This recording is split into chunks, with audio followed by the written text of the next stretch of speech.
Entre los postulantes a la sucesión de Mitre se contaban Rufino de Elizalde, ministro de triste actuación en las negociaciones que terminaron en la luctuosa guerra del Paraguay. Este contaba con un tenue apoyo del presidente Mitre, pero con muy pocas adhesiones del interior.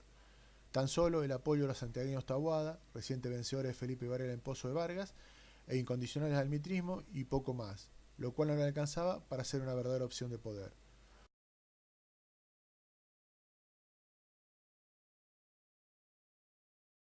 Urquiza aparecía como otro postulante. El entrerriano se presentaba siempre en las negociaciones con los herederos del unitarismo, pero solo sumaba resistencia, tanto en el interior como en Buenos Aires, ya que su candidatura en nombre del Partido Federal seguía siendo intolerable para amplios sectores de la ciudad puerto. Sumamos a Adolfo Alsina, representante en ese momento de lo más rancio de la sociedad porteña, a partir de su partido autonomista. Hijo del hasta hace poco gobernador de Buenos Aires, Valentín, tampoco contaba con los adherentes necesarios del interior. Cabe recordar que se votaba por el sistema de electores, que representaban a las provincias, y estos siempre respondían al gobernador de turno. Es decir, que al presidente lo elegían prácticamente los gobiernos provinciales.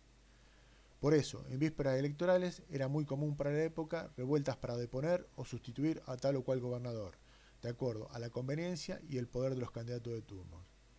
Entonces Lucio B. Mansilla, que recoge una tendencia que se voceaba en los círculos de poder y propone la candidatura a presidente de Domingo Faustino Sarmiento. De hecho, ya el diario La Tribuna había reproducido en la Argentina un artículo de un prestigioso diario norteamericano en el cual mencionaba a Sarmiento como presidenciable. También recoge adhesiones de algunos sectores del ejército, como el apoyo de Miguel Arredondo, en lo cual también se puede ver quizás el respaldo velado de Bartolomé Mitre. Acá aparece fogoneando la candidatura de Sarmiento Aurelia Vélez Arfield, amante del postulante y una mujer de características inusuales para la época. Poseedora de una inteligencia poderosa, ya desde muy chica alternaba y discutía de política con todos los líderes porteños que frecuentaban el estudio de su padre. Una mujer del poder, al punto de que el mismo Sarmiento, desde el exterior, escribía que las cuestiones operativas de política las resuelvan con ella. Los 3 años que pasó en Estados Unidos, luego de renunciar a la gobernación de San Juan, no solo habían puesto un manto de olvido a las excentricidades del cuyano, también habían sumado a su predicamento como hombre de letras el roce con lo más granado de la intelectualidad de moda, lo cual no era poco hándicap para una Argentina que intentaba salir de la barbarie, según los preceptos liberales. Y aunque podía encasillárselo como un autodidacta positivista, Sarmiento era sin más vueltas un liberal, y un liberal sin partido, y a la vez lo convertía en un tesoro apetecible para todos. En abril se realiza la primera vuelta, que arroja resultados acordes al panorama descripto. Sin ninguna mayoría clara, Sarmiento cosecha 28 electores de la zona de Cuyo, San Luis, San Juan, Mendoza. Elizalde 32, de la mitrista Santiago, Tucumán y Catamarca. Urquiza se lleva el apoyo de Entre Ríos, Santa Fe y Salta, obteniendo 26 electores. Y queda Alsina, que con los electores de la provincia de Buenos Aires llega a 28.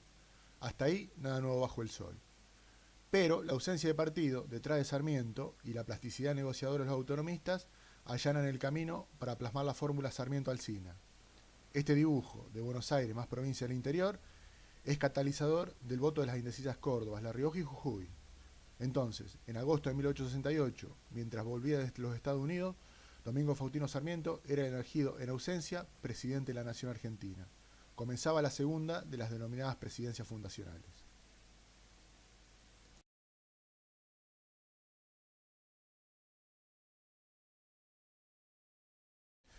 Pero su presidencia no fue fácil, ya que tuvo que afrontar grandes dificultades.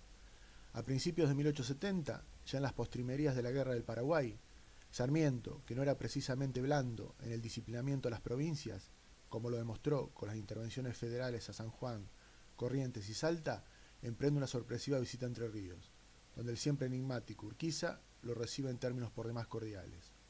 Esto es una muestra sintomática del gradual alejamiento de Sarmiento de su antecesor Bartolomé Mitre, y es el detonante de un hecho que provocará un cisma político durante su gobierno, el asesinato de Justo José de Urquiza. El caudillo entrerriano sufrió un largo proceso de desgaste ante sus seguidores, producto de la insólita retirada de Pavón cuando la victoria estaba servida, la pasividad ante el pedido de sus colegas federales a intervenir contra las matanzas del ejército mitrista en las provincias, asesinato de Peñalosa incluido, y la colaboración en la guerra que diezmó al Paraguay, con toda la carga de dolor que esto tuvo en el pueblo entrerriano.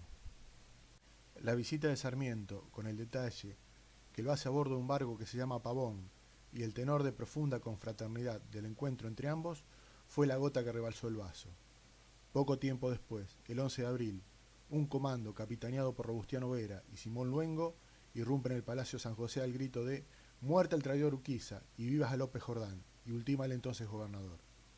A continuación, la legislatura provincial elige gobernador a Ricardo López Jordán, supuesto, pero nunca seriamente comprobado, instigador del asesinato y antiguo comandante de Urquiza. Entonces Sarmiento, enfurecido e instigado por las élites porteñas, que veían resurgir nuevamente las tacuaras montoneras del interior, dice que un gobierno no se puede erigir sobre el cadáver de un ilustre argentino, y decide la intervención a Entre Ríos. Suceso este que no es otra cosa que terminar de fortalecer a López Jordán ante la opinión de su pueblo, porque en todo el país se discutía sobre la legitimidad del gobierno de López Jordán, y la opinión de que no se podía quitar esta legitimidad a una revuelta de carácter indudablemente popular era mayoría por ese tiempo, y la asunción de López Jordán era legítimamente constitucional. Pero lo que se suponía, a priori, un paseo de las fuerzas federales armadas con los nuevos Remington y cañones Krupp no resultó lo que se esperaba. Desembarcaron los más ilustres generales de la época en territorio entrerriano: Emilio Mitre, Conesa, de Gainza, Geli Orbes, sin ningún resultado satisfactorio para el gobierno central. Mientras tanto, después de 8 meses, el gobierno era ridiculizado ante la opinión pública por no poder controlar a lo que definían como un grupo de paisanos. Y lo que era peor, el fuego revolucionario se iba extendiendo, y en la recientemente intervenida Corrientes era hackeado el interventor oficialista Vaiviene por correntinos apoyados por fuerzas jordanistas. Hasta que entra en escena un por entonces joven coronel, Julio Roca, que es convocado a dirigir las tropas federales. De este se pueden decir y afirmar muchas cosas negativas sin temor a equivocarse, pero de lo que no se puede dudar es de su capacidad militar y su astucia estratégica, que le bañó el sobrenombre del Zorro.